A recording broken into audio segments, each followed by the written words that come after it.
Graina is with you. Lyudmila Dobrovolska. During the day, the Russians attacked Dnipro with a drone. A young woman lost her leg, and a 4-year-old girl was struck in the head by shrapnel. Doctors are now fighting for the lives of both of them. And another child was wounded in Bilozerka, in the Kherson region. Shrapnel from a Russian shell injured the arm of an 11-year-old boy. In Kyiv, there are already 7 dead as a result of the massive overnight attack and at least 21 wounded, including a 7-year-old boy. Everything was flying at the capital that night. Ballistic missiles, cruise missiles, and drones. The Russians tried to overwhelm our air defense and strike the energy infrastructure. They launched deadly metal in several waves. Most of the casualties are in Sviatoshin. There, a missile struck near the logistics center of a supermarket chain, creating a huge crater and killing 4 delivery drivers who had come to unload. Another 5 people were injured. In the Dnipro district on Rusanivka, a Russian Shahed drone crashed into an apartment in a 9-story residential building. Fires raged from the 5th to the 8th floor. Several apartments were completely burned out. 2 people were killed. A building was also on fire in Pechersk. It is known that the CHP plant and the Darnitsia railway station were damaged. Emergency power outages and restrictions on heat supply were introduced in the capital. My apartment burned down there. We weren't there, but we felt that we needed to leave and stay somewhere else for a while because it was getting closer and closer. These were all shellings. The apartment is one thing, belongings are just things. The most important thing is that our neighbor next door, Grandma Anna, is alive. I was most worried about her. The condition of the victims varies. One patient is currently in serious condition and is now in the operating room in the intensive care unit. One female patient received assistance and has been transferred to outpatient treatment.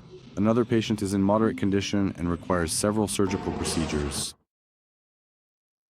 Vadim Tupchi, a talented prop maker whose hands crafted the sets for dozens of popular TV shows, was killed in a house in Rusanivka during the night shelling of Kyiv. He kept all the masks in his one-room apartment in the building that was attacked by a Russian drone. Vadim Tupchi was 65 years old. An actor by education, in his youth he worked at a Wien musical instrument factory. Later, he joined the Sharj Theatre, where he continued to work together with Viktor Andrienko, the famous Dovhonosik. It was Tupchi's hands that crafted hundreds of noses for the cult 1990s show Dovhonosiki. Meanwhile, in the region, Brovary, Bila Tserkva, Obukiv and Vishorod districts came under attack. 8 people were injured, including a 14-year-old girl in Bila Tserkva. The girl sustained shrapnel wounds. Several houses were destroyed. Some were left without windows, without roofs, and with devastated yards. 6 Russian Shaheds flew over Moldova during the night. This has already been confirmed by the Moldovan Ministry of Defense. 1 drone fell in a border village, landing right on the roof of a house. People were evacuated from there, and the area was cordoned off by the police. Russian drones also flew into Romanian territory. Meanwhile, last night, Ukraine struck a Russian experimental A-60 aircraft equipped with laser weaponry in Taganrog. Numerous explosions and fires were reported at the Beriev aircraft repair plant, which services the occupiers' strategic bombers, and at the Atlant Aero Enterprise, which manufactures Molnia strike drones. Ukrainians struck with Baz jet-powered drones and Neptune cruise missiles. And according to our sources in the SBU, Ukrainian drones attacked and hit the oil terminal in Novorossiysk. This is the center of Russian oil exports and the main base of Russia's Black Sea Fleet. The Tuapse oil refinery in Krasnodar Krai was also hit. A S-400 air defense missile launcher and a large landing ship docked at the Russian naval base were struck. During the attack, Russian air defense systems actively targeted the civilian infrastructure of Novorossiysk. In the video, you can see numerous hits from the Pantsir missile system striking residential buildings of the local population. And the online meeting of the Coalition of the Willing has begun. There, they are set to discuss the results of the Geneva negotiations between the Ukrainian and American sides. Before the online meeting of the coalition, our president spoke with his French counterpart, the German Chancellor, and the British Prime Minister. After the meeting in Geneva, we see many prospects that could make the path to peace a reality. There are significant results, but there is still much work ahead. Today, a meeting of the Coalition of the Willing will take place. We coordinated our positions and priority issues for discussion, as well as some of our next steps and contacts. We share a common vision. Ukraine's security can only be determined with Ukraine's involvement, just as Europe's security can only be determined with Europe's participation. Volodymyr Zelensky, President of Ukraine. And according to Western media reports since yesterday, closed-door negotiations between the American and Russian delegations regarding a peace plan have been ongoing in Abu Dhabi. Trump's special envoy, Dan Driscoll, is conveying to the Russians the framework agreements reached on Sunday between the United States and Ukraine in Geneva. Driscoll's press secretary told Axios, without providing any details, that the meeting in the United Arab Emirates is going well. The Ukrainian delegation, led by Kirilo Budanov, is also in Abu Dhabi and is holding negotiations with both the American and Russian teams. Meanwhile, American cities are staging protests to support Ukraine. Our diaspora is against the United States peace plan. In Los Angeles, Chicago, Washington, New York, Boston, and dozens of other cities, people are demanding that no agreement be adopted, which would effectively legitimize Russian aggression and force Kyiv to accept the occupiers' terms. Meanwhile, there are currently 15 clashes taking place on the front line. Most often, the Russians are assaulting in the Pokrovsk direction. There, the Ukrainian armed forces repelled 30 attacks, in the Kostiantynivka direction 12, and in the Huliaipol direction 10. Ukrainians are holding back the enemy in the Oleksandrivka and Lyman directions in the areas of Sviatopokrovske and Chasiv Yar in Donetsk region and near Vovchansk in Kharkiv region. Ukrainian intelligence officers have received 50 so-called secret boxes with FPV drones and their warheads from benefactors. The main intelligence directorate promises the Russians will feel their impact very soon. And what these drones are capable of and where they will be used, Vlad Palivoda knows. Drones have become a real game changer in this war.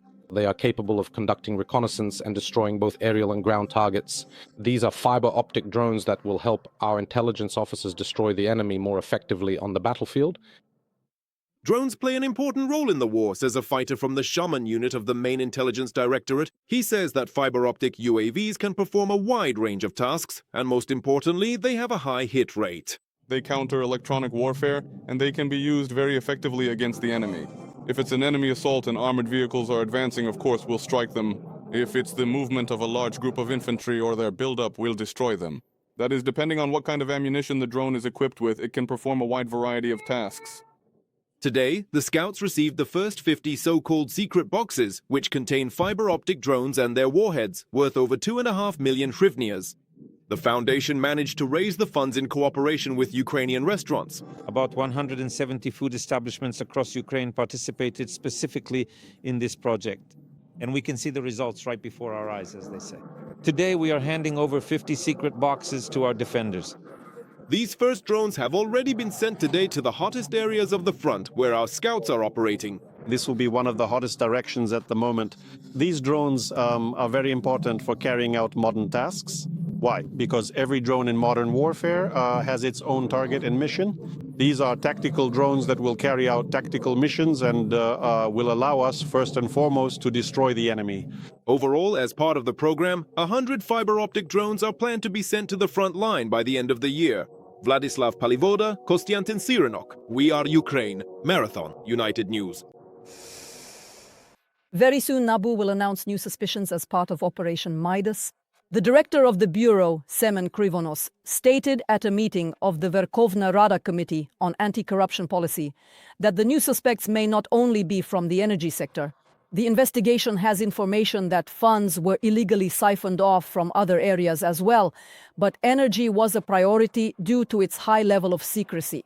They are currently processing the seized computer equipment and transaction documents. There are 2 tracks underway. One is re-listening to the recordings that were made because over those thousands of hours, various names, company names, and different events were mentioned.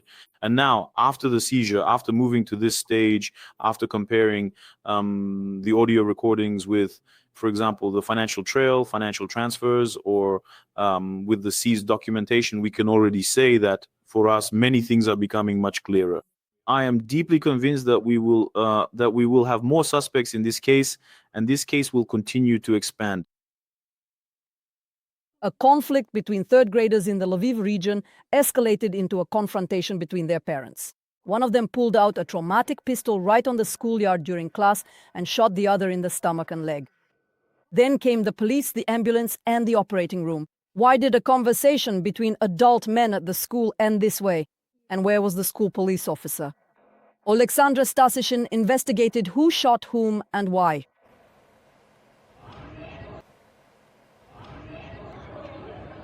Loud gunshots with a few seconds interval and a scuffle between adults on the school stairs right during class. This video was filmed from the window of an apartment building in a residential district of Lviv and posted online. This is how the meeting of the third graders' parents ended, a meeting the principal called after a fight the day before.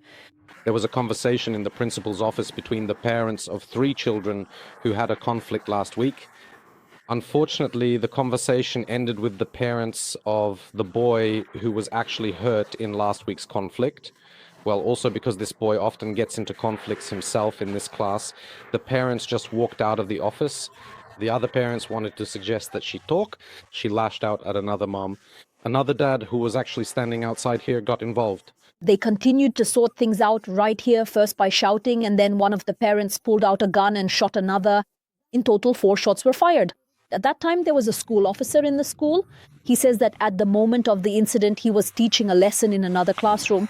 The school psychologist called me and informed me about a fight between parents outside near the school.